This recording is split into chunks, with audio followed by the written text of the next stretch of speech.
Recientemente, arqueólogos han realizado descubrimientos que confirman la veracidad de la Biblia. A lo largo del tiempo, muchos han intentado desacreditarla, afirmando que contiene errores o que no concuerda con la historia. Sin embargo, los hallazgos más recientes demuestran todo lo contrario. Desde los sellos del profeta Isaías y del rey Ezequías hasta el osario perteneciente a la casa de Caifás, el sumo sacerdote que presidió el interrogatorio de Jesús tras su arresto, e incluso un impresionante mosaico que confirma la divinidad de Jesucristo y que ha dejado asombrados a los arqueólogos. Todo esto y mucho más, amigo oyente, lo exploraremos en este video. Te invito a acompañarme hasta el final, porque lo que estás a punto de descubrir te impactará profundamente y fortalecerá aún más tu fe en Dios. Empezamos. Número 1. Sello del profeta Isaías. El sello del profeta Isaías, conocido como el Bulla de Isaías, es uno de los descubrimientos arqueológicos más fascinantes de las últimas décadas, pues conecta de manera directa la evidencia material del antiguo Israel con las páginas de la Biblia. Fue hallado en 2009, pero dado a conocer públicamente en 2018 por la arqueóloga israelí Eilat Mazar durante las excavaciones realizadas al sur del Monte del Templo, en la zona conocida como El Ofel, un área que perteneció a la antigua Jerusalén de los tiempos del rey Ezequías. El hallazgo se produjo en las cercanías del lugar donde, años antes, se había descubierto otro sello perteneciente al rey Ezequías, amigo y contemporáneo del profeta Isaías, tal como lo registran el segundo libro de Reyes, el segundo libro de Crónicas y el libro de Isaías. Este detalle es crucial porque ambos sellos fueron encontrados a escasos metros de distancia, en el mismo estrato arqueológico datado del siglo VIII a.C., lo que sugiere que ambos personajes coexistieron históricamente, tal como lo describe la Escritura. La pieza en sí es una pequeña impresión de sello de arcilla, de apenas 1 centímetro de diámetro, con escritura paleohebrea. En ella puede leerse el nombre Yeshayahu, que es la forma hebrea original de Isaías, seguida por las letras NBY. Aunque la última palabra está incompleta debido a una pequeña fractura en el borde, la mayoría de los epigrafistas coinciden en que probablemente formaba la palabra Navi, que significa profeta en hebreo. De ser así, el texto se leería perteneciente a Isaías el profeta, lo que lo convertiría en la primera evidencia arqueológica directa de uno de los grandes profetas bíblicos. El material, el estilo de escritura y el contexto de hallazgo corresponden con el período del rey Ezequías, alrededor del 700 a.C., cuando Jerusalén enfrentaba la amenaza del imperio asirio, tal como narran los capítulos 36 y 37 del libro de Isaías. El descubrimiento fue hecho junto a una colección de bullas oficiales y restos administrativos, lo que indica que esa zona servía como complejo gubernamental donde se sellaban documentos reales, mensajes y registros. El hecho de que el sello de Isaías apareciera en ese entorno sugiere que él no era una figura mítica ni simbólica, sino un hombre real que ejercía funciones de mensajero divino y consejero del reino, tal como se menciona repetidamente en los textos bíblicos. Además, la proximidad física entre la bulla de Isaías y la de Ezequías parece confirmar la relación personal entre ambos, una relación profundamente descrita en las Escrituras, donde Isaías aconseja al rey en medio de la crisis asiria y anuncia la intervención de Dios en defensa de Jerusalén.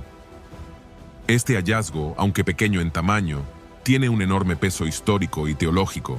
Demuestra que los relatos bíblicos no se desarrollaron en el vacío, sino en un contexto geográfico y político real. Refuerza la autenticidad de los textos proféticos al mostrar que las figuras que aparecen en ellos no son invenciones literarias, sino personajes históricos documentados mediante artefactos oficiales. También confirma que la Jerusalén del siglo VIII a.C.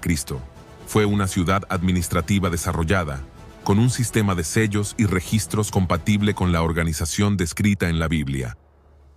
Número 2. Sello del rey Ezequías. El sello del rey Ezequías, conocido como la bulla del rey Ezequías de Judá, es uno de los descubrimientos arqueológicos más importantes y reveladores de los últimos tiempos, pues constituye una evidencia directa y tangible de la existencia histórica de uno de los reyes más notables mencionados en la Biblia.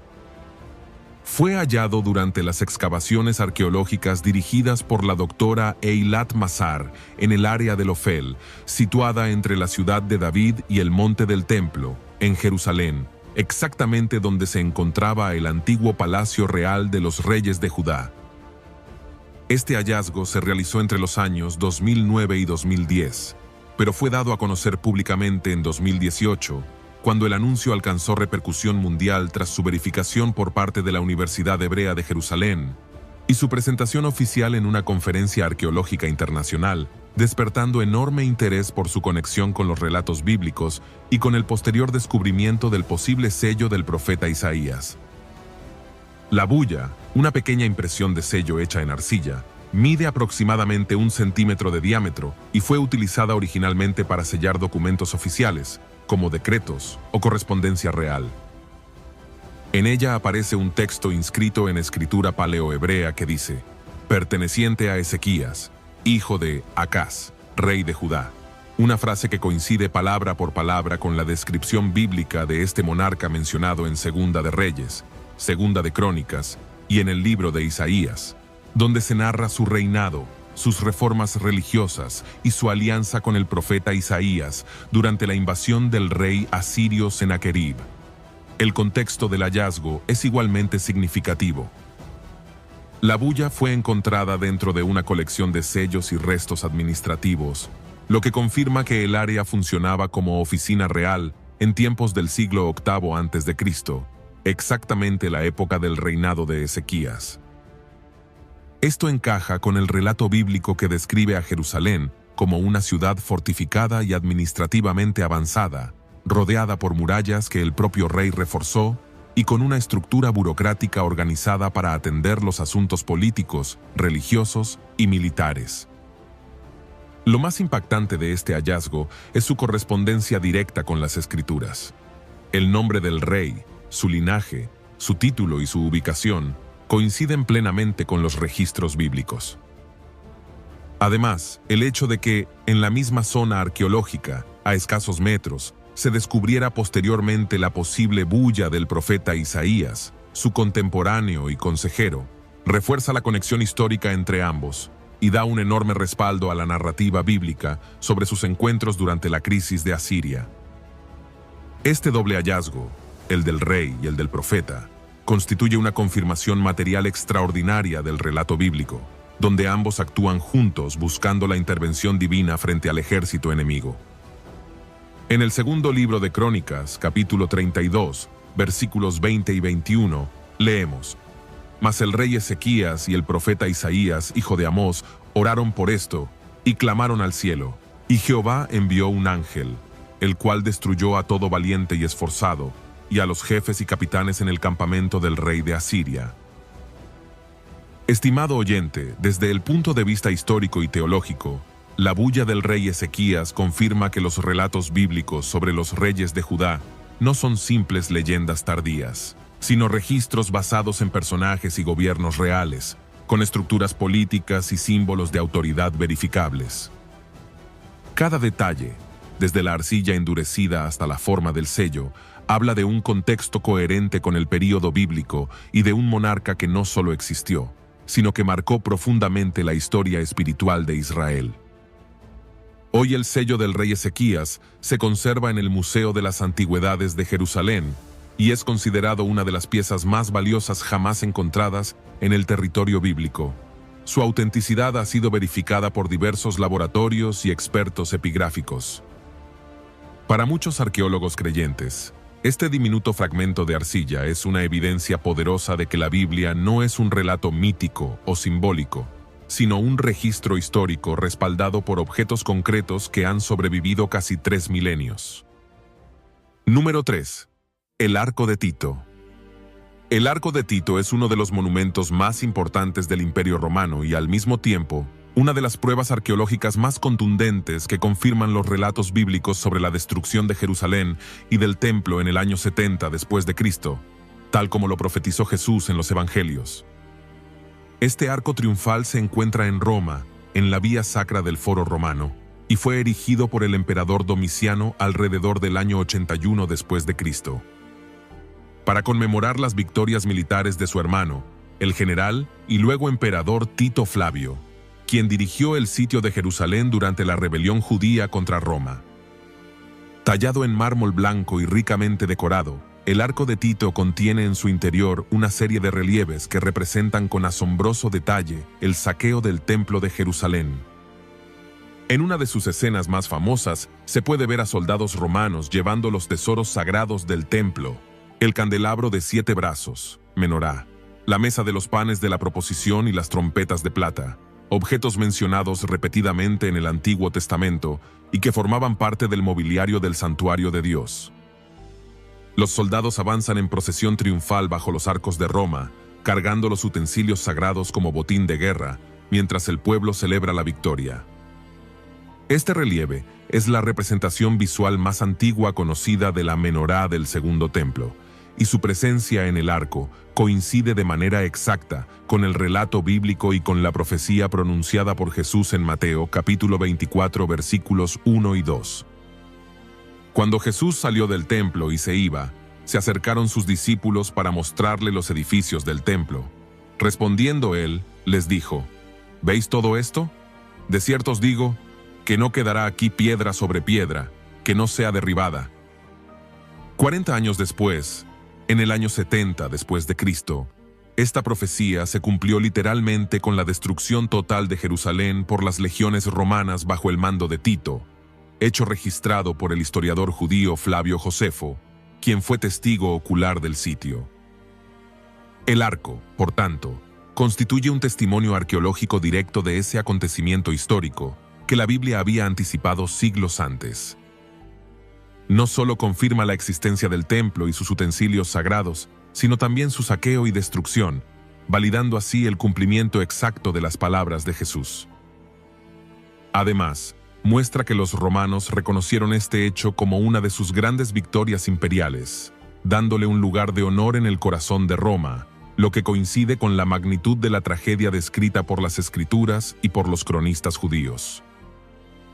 Hoy, más de 19 siglos después, el arco de Tito sigue en pie y aún conserva las huellas del tiempo, pero también la fuerza simbólica de una profecía cumplida. Cada relieve es una página de piedra que confirma que lo anunciado por Cristo se realizó con precisión histórica.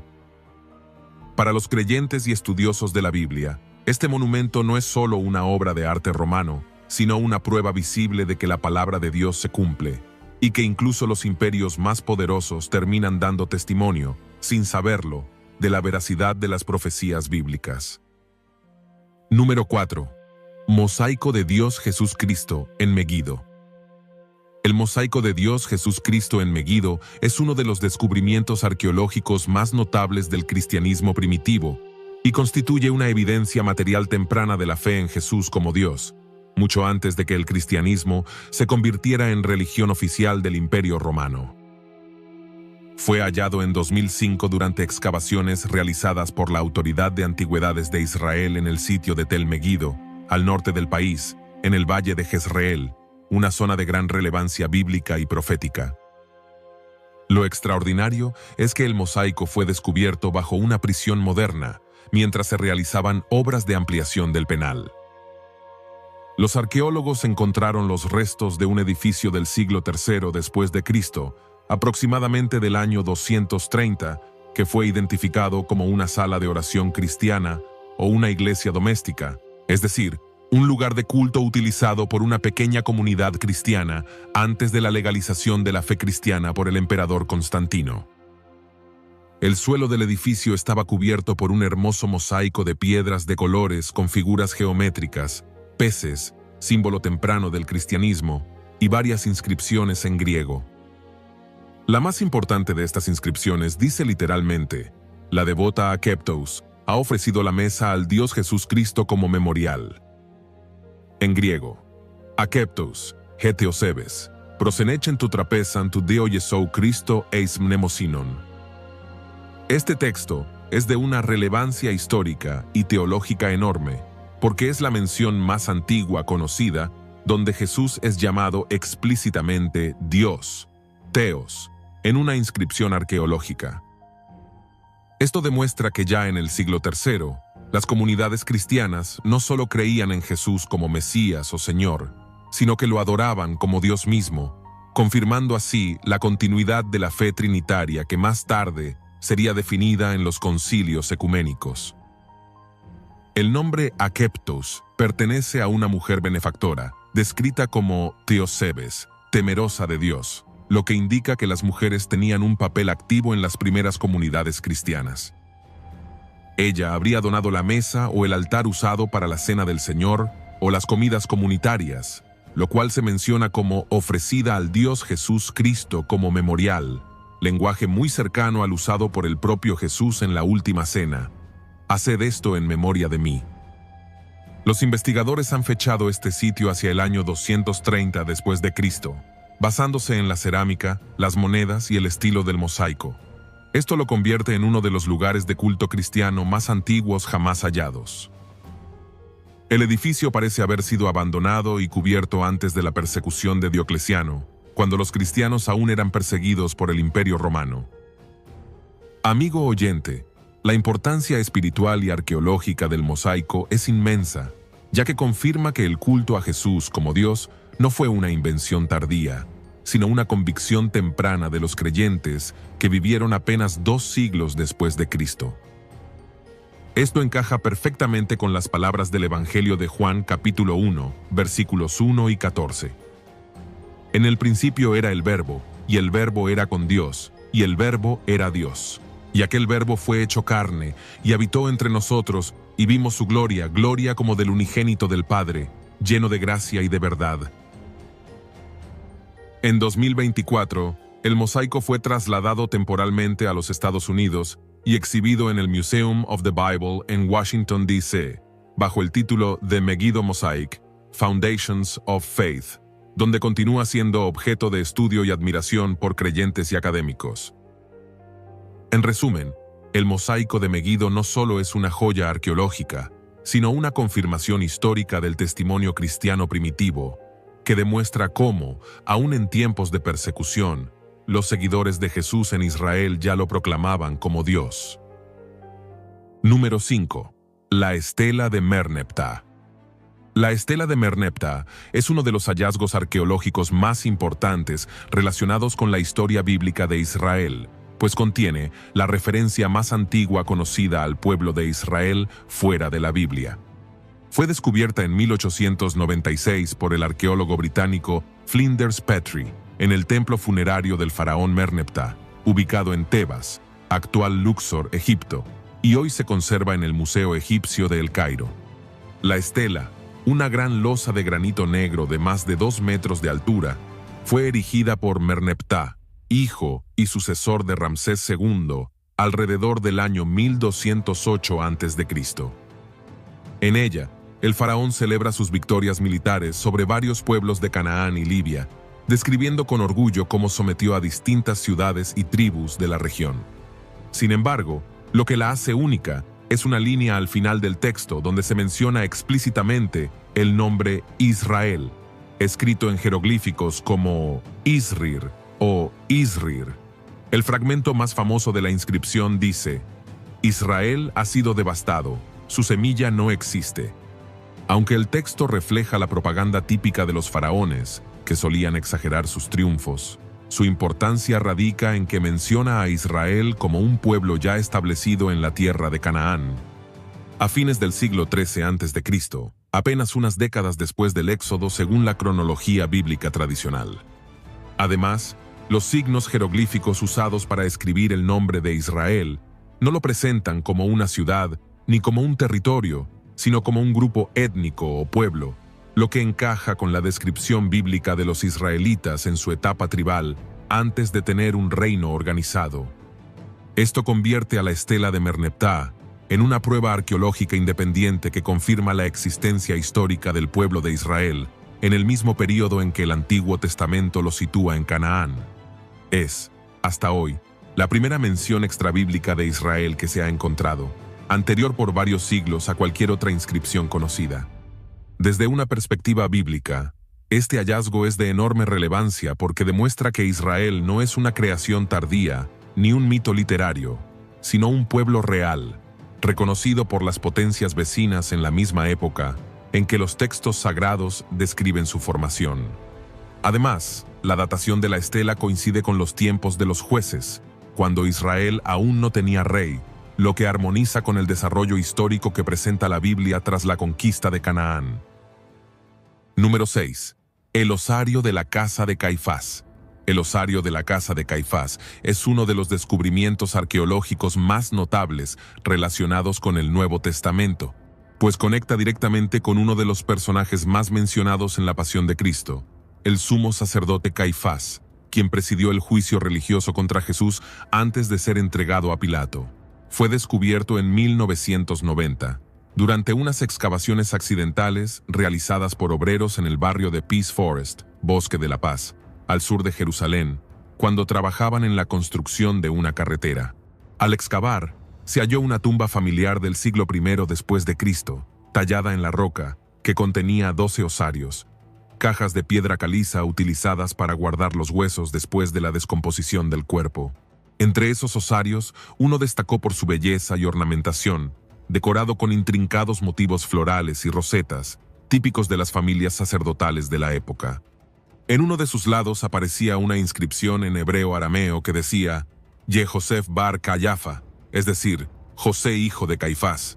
Los arqueólogos e investigadores de la Autoridad de Antigüedades de Israel determinaron que este osario pertenecía a la familia del sumo sacerdote José Caifás, mencionado en los Evangelios y en el libro de los Hechos, así como por el historiador judío Flavio Josefo, quien lo describe como el sumo sacerdote que ejerció su cargo bajo el mandato del procurador romano Poncio Pilato entre los años 18 y 36 después de Cristo.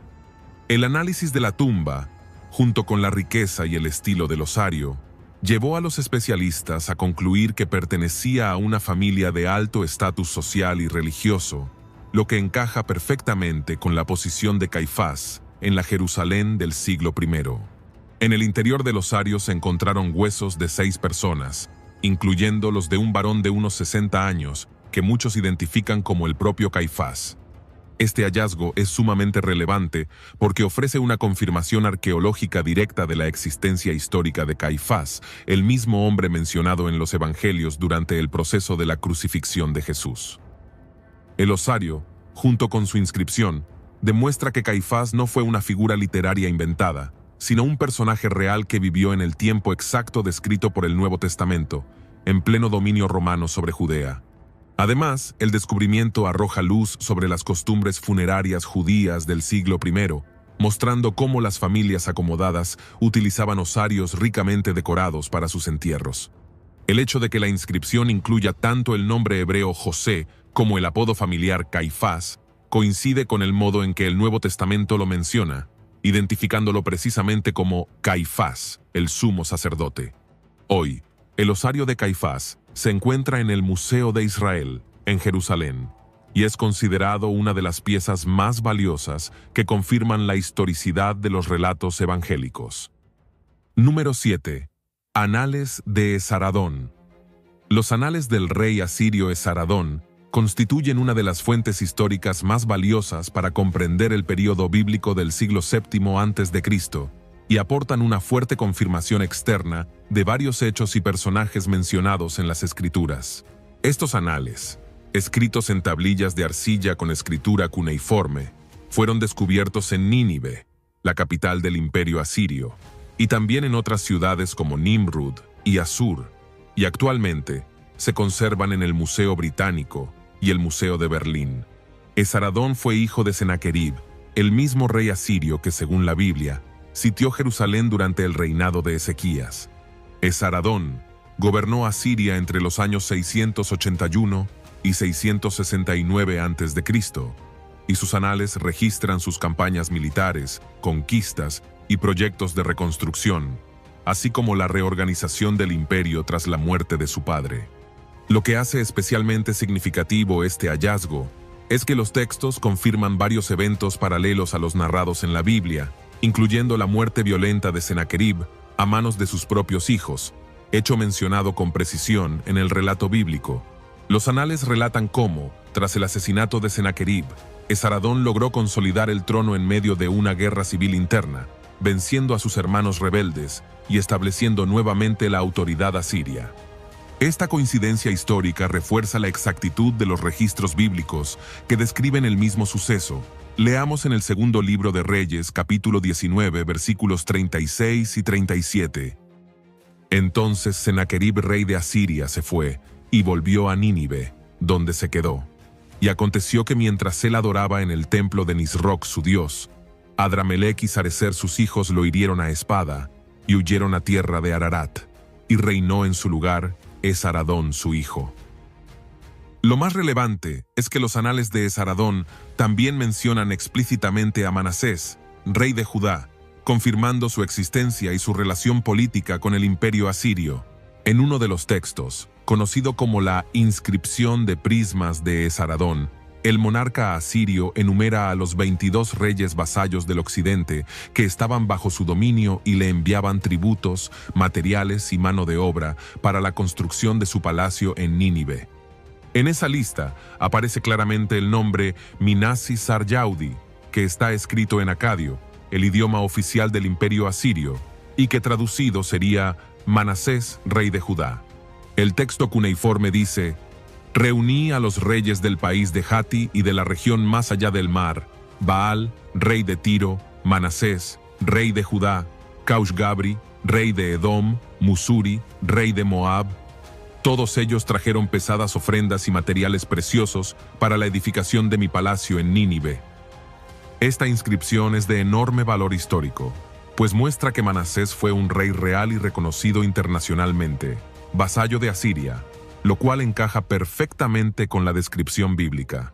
La Biblia narra en el segundo libro de Crónicas, capítulo 33, versículos 11 al 13, que Manasés fue llevado cautivo por los oficiales del rey de Asiria y conducido a Babilonia, donde se humilló ante Dios, oró y fue restaurado nuevamente en su trono. Este episodio encaja con la práctica asiria de castigar y someter a sus reyes vasallos rebeldes, pero también refleja el perdón y la restauración que se describe en el texto bíblico. Además, el hecho de que Esaradón incluyera a Manasés entre los monarcas leales a Asiria demuestra que, tras su restauración, el rey de Judá continuó sirviendo como vasallo fiel, aportando recursos para los proyectos reales del imperio. Esto coincide con la etapa final del reinado de Manasés, cuando fortaleció las murallas de Jerusalén y reorganizó su ejército, posiblemente con el beneplácito de Asiria.